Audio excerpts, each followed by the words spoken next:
Without warning, the culinary world was left reeling on June 17th when news broke that Anne Burrell, celebrity chef, television mentor, and Food Network icon, had died unexpectedly at just 55 years old. For millions of fans, Anne wasn't merely a familiar face on screen. She was a larger-than-life presence, whose fierce energy, signature spiky blonde hair, and unapologetic approach to cooking redefined what it meant to be both a chef and a teacher.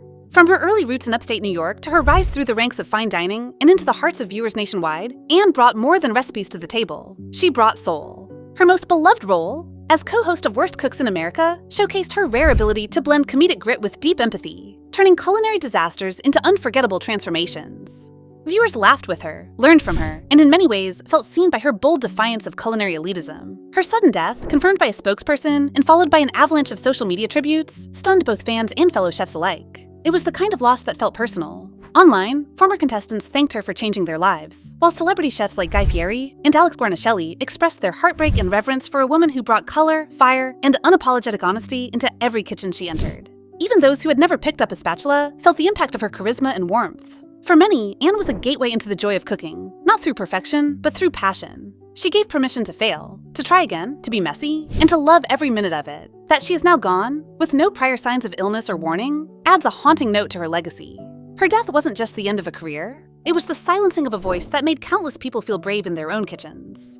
In a world increasingly curated and scripted, Anne Burrell was refreshingly real, and that rare authenticity is now painfully absent from a stage she helped define. But behind the flood of tributes and nostalgic video clips, a quieter current of grief rippled through the food world. A sorrow not only for Anne Burrell the celebrity, but for Anne the mentor, the friend, the disruptor who made kitchens feel more human. As her colleagues mourned publicly, those who had worked alongside her spoke of a woman whose on-screen confidence was matched by behind-the-scenes generosity.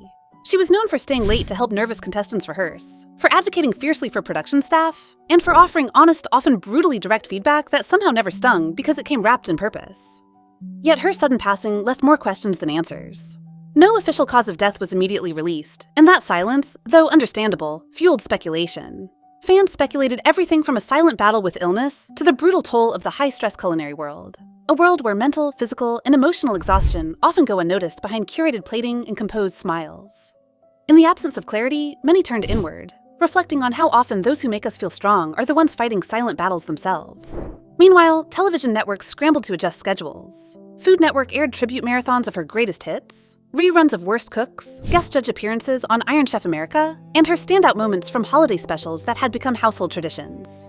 As footage rolled, the loss began to settle deeper. It wasn't just her voice that was missing. It was the attitude, the fire, the way she lifted others by showing them they didn't need to be perfect to be powerful. For culinary students, particularly women and LGBTQ+ chefs, Anne's presence had meant something radical. Proof that success didn't require conformity, that a loud laugh, combat boots, and kitchen slang could belong on national television, and be loved. But now, in the wake of her death, the culinary landscape felt muted. Other chefs vowed to carry on her legacy through mentorship programs and charity cook-offs, while online petitions called for a permanent Food Network scholarship in her name. At the same time, forums buzzed with memories. The first time someone tried her garlic shrimp recipe, the way she clapped when a contestant finally got their risotto right, the time she walked off set because she refused to let a contestant quit on themselves. These weren't just TV moments. They were emotional anchors in people's lives, and now they carried the added weight of finality. Through the tears and tributes, what became painfully clear was that Anne Burrell didn't just teach people how to cook. She taught them how to believe in themselves, one dish at a time. Then, in the days that followed her passing, the sense of loss began to evolve into something larger, more communal, more urgent.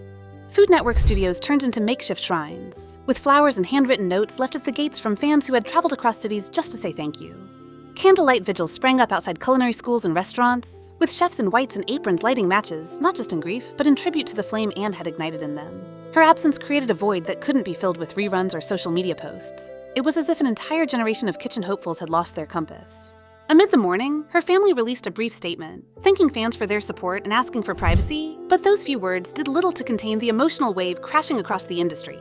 Internally, Food Network executives met to discuss how best to honor a woman who had helped define their brand for over a decade.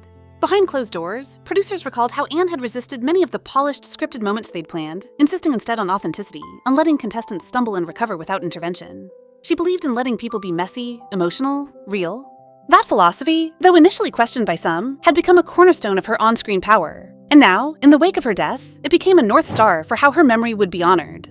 A multi-part tribute was announced, a documentary exploring her journey from CIA graduate to television icon, a scholarship for underprivileged culinary students, and the renaming of a studio kitchen in her honor. Studio AB.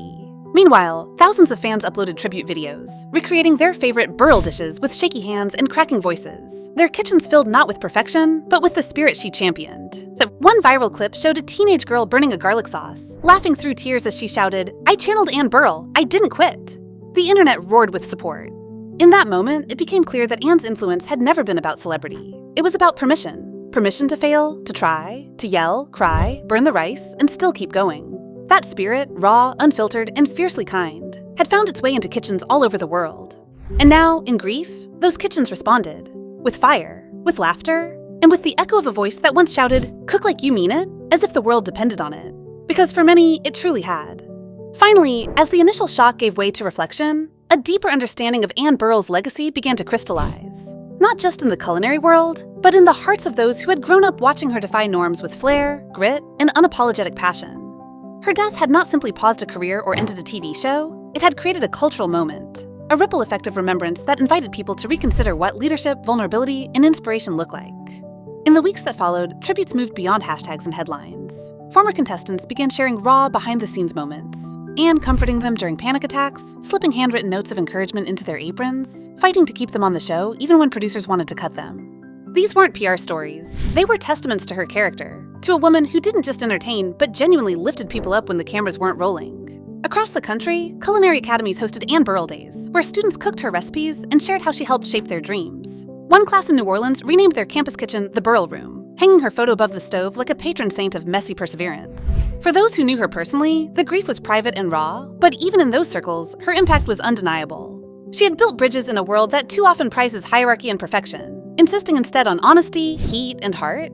And in doing so, she had changed the industry, slowly, irreversibly, and beautifully. As the tributes continued to pour in from every corner of the culinary map, one thing became resoundingly clear. Anne Burrell had not lived to become perfect. She had lived to become real. In her laughter, in her messy kitchens, in her ability to make failure feel like part of the recipe, she had given generations of aspiring chefs permission to be bold, loud, imperfect, and still worthy of love and success. And now, even in death, she continues to give. Through scholarships, through stories, through the fearless fire she left behind in so many hearts, Anne Burrell's legacy isn't just alive, it's cooking. Somewhere right now, a young girl with a spatula is laughing at a ruined sauce and starting again. And maybe that's the truest tribute of all, knowing that her voice, her spirit, and her defiance of perfection still echo in kitchens everywhere, guiding hands that tremble and dreams that dare to boil over.